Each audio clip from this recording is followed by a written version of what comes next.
ഇപ്പം മന്ത്രിയോട് ചോദിച്ചു, പുതിയതായി സ്ഥാനമേറ്റ മന്ത്രിയോട് ചോദിച്ചു ഇപ്പം ഇങ്ങനെ വന്യമേഖലയിൽ ആക്രമണം ഉണ്ടായി, വന്യമൃഗങ്ങളുടെ ആക്രമണം ഉണ്ടായി ചോദിച്ചപ്പം പുള്ളിയും പറഞ്ഞത് ഇപ്പം കയറി വന്നേ ഉള്ളൂ, ഇതിനൊരു പെട്ടെന്നൊരു പരിഹാരം ഉണ്ടാക്കാൻ പറഞ്ഞതല്ല, അതിനെപ്പറ്റി പഠിക്കണം, അതിന് ഒത്തിരി കാര്യങ്ങൾ ചെയ്യാനുണ്ട് എന്ന് പറഞ്ഞാൽ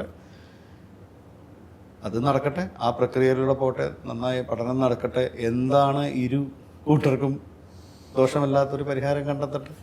ഈ സിനിമ ഒരു പ്രചോദനമായിരിക്കും അല്ലേ? ആവണം, അതാണ് ഡയറക്ടറിന്റെ ഉദ്ദേശം. ഈ സിനിമ അങ്ങനെ ഇപ്പൊ പറഞ്ഞു വന്ന കുറച്ച് വിശദമായി പറഞ്ഞപ്പോൾ ഈ സിനിമ പ്രചോദനമാവും, ആ രീതിക്കാണ് കഥ പോകുന്നതാണ് എനിക്കും തോന്നുന്നത്.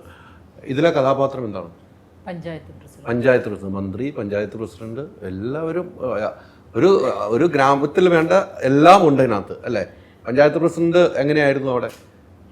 മൃഗങ്ങളൊക്കെ പിടിക്കാൻ പോയോ? എന്താണല്ലോ ഒരു പ്രശ്നം വരുമ്പം ജനങ്ങൾ ആദ്യം ഓടിയെത്തുന്നത് എങ്ങോട്ടാ? പഞ്ചായത്തിൽ മെമ്പറുടെ അടുത്തും പഞ്ചായത്ത് പ്രസിഡന്റ് അടുത്തും, എന്നിട്ട് മന്ത്രിയിലേക്ക് പോകാൻ പറ്റും. അങ്ങനെ അപ്പം ജനങ്ങൾ ഇങ്ങോട്ടെത്തുന്നു, ഇങ്ങനെ പോകുന്നു. അതാണ് എൻ്റെ റോള്. ഇവര് പറഞ്ഞ പോലെ ആധികാരികമായിട്ടൊന്നും പറയാൻ എനിക്കറിയില്ല. എന്താണ് ഞാൻ ചെയ്യാത്ത ഒരു പഞ്ചായത്ത് മെമ്പറാണ് ജീവിതത്തിൽ. അപ്പം ഒരു പഞ്ചായത്ത് നേരിടുന്ന പ്രശ്നങ്ങൾ ജീവിതത്തിൽ അതെ, വീട്ടിൽ കാണൂല. ഞാൻ കഴിഞ്ഞ ദിവസം ഇന്നലെ അവരോട് ചോദിച്ചു, അവിടെ ഒരു റൂം കൊടുക്കുവോ അവിടെ തന്നെ, കാരണം വൈകിട്ട് മാത്രമേ കാണാൻ കിട്ടുന്നുള്ളൂ, അത്രയും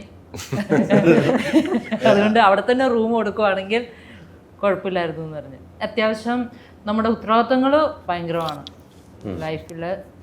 ജനങ്ങൾക്ക് വേണ്ടി ഇറങ്ങിത്തിരിക്കുമ്പം അതിൻ്റെ ഉത്തരവാദിത്തം ഭയങ്കരമാണ്. ഞാനിപ്പോൾ അനുഭവിച്ചുകൊണ്ടിരിക്കുകയാണ്. അത് സിനിമയിലും എനിക്ക് ചെയ്യാൻ പറ്റിയിട്ടുണ്ട്. ഇതിലെ കഥാപാത്രം ആ രീതിക്ക് ഒരു കഥാപാത്രമാണല്ലോ. ഞാൻ ഇതുവരെ ചെയ്യാത്ത ചെയ്ത കഥാപാത്രങ്ങൾ വ്യത്യസ്തമായിട്ടൊരു നല്ലൊരു കഥാപാത്രമാണ് എനിക്കിതിൽ ലഭിച്ചിരിക്കുന്നത്. അത് എങ്ങനെയുണ്ട് നിങ്ങൾ പ്രഷർ കണ്ടിട്ട് തീരുമാനിക്കാം. എനിക്ക് എൻ്റെ അഭിപ്രായ സ്വാതന്ത്ര്യം, ഞാൻ എൻ്റെ കാര്യം പറഞ്ഞു. എൻ്റെ പൊന്നെ, ഞാൻ വിട്ടേ എന്നും ഉള്ളതാ, എന്നും ഫൈറ്റ് ഉള്ളതാണ്. ശരിയാണ്, എന്നും ഫൈറ്റ് ഉള്ളതാണ്. രമ്യ ഇതിലേക്ക് എത്തി, കഥാപാത്രം എന്താണെന്ന് പറയാനും പറ്റില്ല.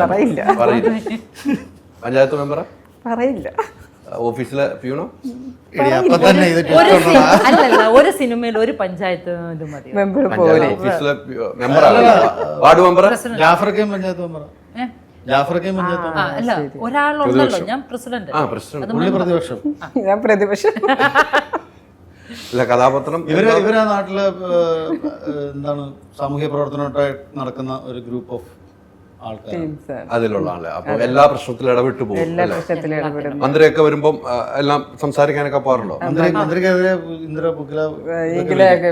മുദ്രാവാക്യമൊക്കെ വിളിക്കും. നാട്ടിലെ എല്ലാവരുടെ പ്രശ്നത്തിലും ഇടപെടുന്ന ഒരാളാണ്.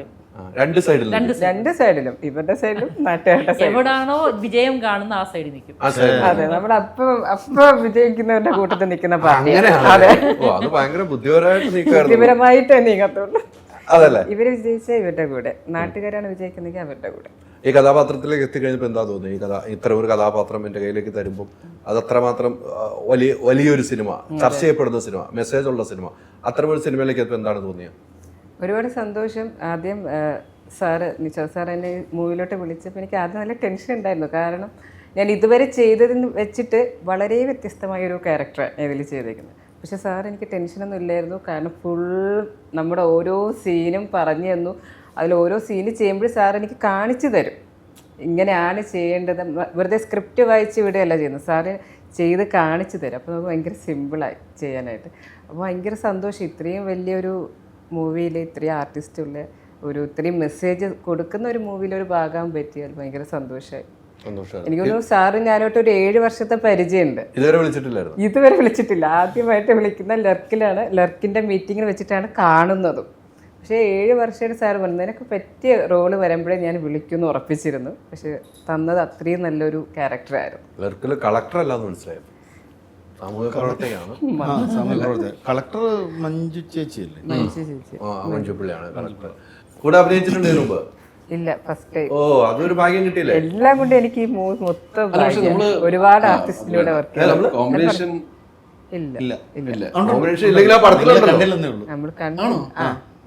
ശരി കണ്ടില്ല.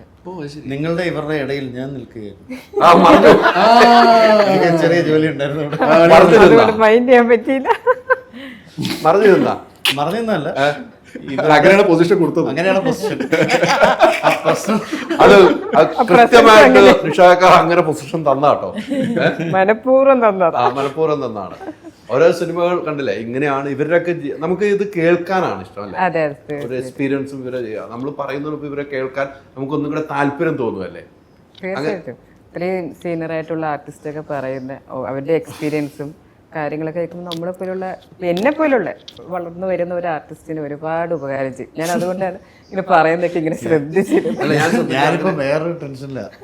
ഞാൻ മുമ്പേ പറഞ്ഞു വന്ന കഥയിലെ സിനിമ ഭയങ്കരമായിട്ട് മാറിയിട്ടുണ്ട് എന്ന് പറഞ്ഞു വന്ന കൂട്ടത്തില് ഇനിയിപ്പം ക്യാപ്ഷൻ വരുമെന്ന് എന്റെ പേടി. സൂപ്പർ സ്റ്റാറുകളെ സിനിമയ്ക്ക് ആവശ്യമില്ല. ദയവ് ചെയ്ത് ഞാൻ ഉദ്ദേശിച്ച സൂപ്പർ സ്റ്റാറുകൾക്കൊപ്പം എല്ലാതരം നടന്മാരെയും ആവശ്യമുണ്ട്, സ്വീകരിക്കാൻ പറ്റുന്ന തരത്തിലേക്ക് സിനിമ വളർന്നു എന്നാണ് ഞാൻ ഉദ്ദേശിച്ചത്. ഇത്ര നേരം ആലോചിച്ചിട്ട് ഞാൻ ആ ക്യാപ്ഷൻ കൊടുക്കുമെന്ന് എനിക്കൊരു കിട്ടിയില്ല, ഇപ്പൊ കിട്ടിയായിരിക്കും. എനിക്ക് ടെൻഷനായി പോയി. ദയവ് ചെയ്ത് നശിപ്പിക്കാൻ ക്യാപ്ഷൻ കൊടുത്തു. അല്ല അതിനിടെ പിന്നെ വേറെ കാര്യമുണ്ട്. സിനിമയുടെ മാറ്റത്തിനെ പറ്റി പറഞ്ഞില്ലേ, ഈ സിനിമ ആക്ച്വലി മാറിയത് കൊണ്ടാണ് എനിക്കൊക്കെ ഒരു ബ്രേക്ക് കിട്ടിയത്. 100% ഡിജിറ്റലായി നമുക്ക് എത്ര ടേക്ക് വേണമെങ്കിൽ പോവാം. ഞാൻ നായകനായി സിനിമ വരെ ഉണ്ടായി. അത് സിനിമ വലിയ അത് അത്ഭുതമല്ല, മാറ്റമാണ്. അതിപ്പോ എനിക്കും ഉണ്ടായില്ല, അതിപ്പോ എല്ലാവർക്കും ഉണ്ടാവുന്നുണ്ട്.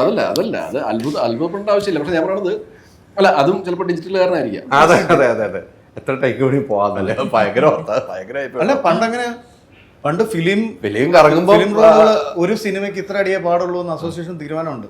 അതിൽ എക്സ്ട്രാ പോവാണെങ്കിൽ വേറെ സെറ്റുകളിലേക്ക് വിളിച്ചു ചോദിക്കും അവിടെ ഏതെങ്കിലും അധികം വന്നിരിപ്പുണ്ടോ. കാരണം ചില സിനിമകൾക്ക് അത്രയും വേണ്ടി വരില്ല. എന്നിട്ട് അവിടെ ആള് പോയി അവിടുന്ന് കളക്ട് ചെയ്തുകൊണ്ട് വന്ന് സിനിമ ഷൂട്ട് ചെയ്തിട്ടുള്ള കാര്യങ്ങൾക്ക് എനിക്ക് ഓർമ്മയുണ്ട്. സൈജു ഫിലിമിലല്ലേ തുടങ്ങി? 2010 വരെയൊക്കെ ഫിലിം ആയിരുന്നല്ലോ. അത് കഴിഞ്ഞിട്ട് പിന്നെ ഡിജിറ്റൽ വന്നു. ഞാൻ ഡിജിറ്റലിൽ ആദ്യമായിട്ട് വർക്ക് ചെയ്യുന്നത് ട്രിവാൻഡ്രം ലോഡ്ജിലാണ്. അപ്പോഴാണ് എനിക്ക് ബ്രേക്ക് ആയത്. അതെനിക്ക് ഒരുപക്ഷെ ചിലപ്പോൾ ഫിലിം ആയിരുന്നെങ്കിൽ ചിലപ്പം ബ്രേക്ക് ആവില്ല.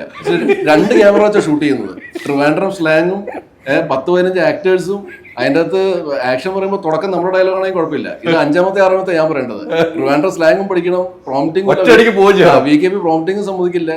ഇങ്ങനെയൊക്കെ പറഞ്ഞ് ഞാൻ കുറച്ച് ടേക്സ് ഒക്കെ പോയിട്ടുണ്ട്.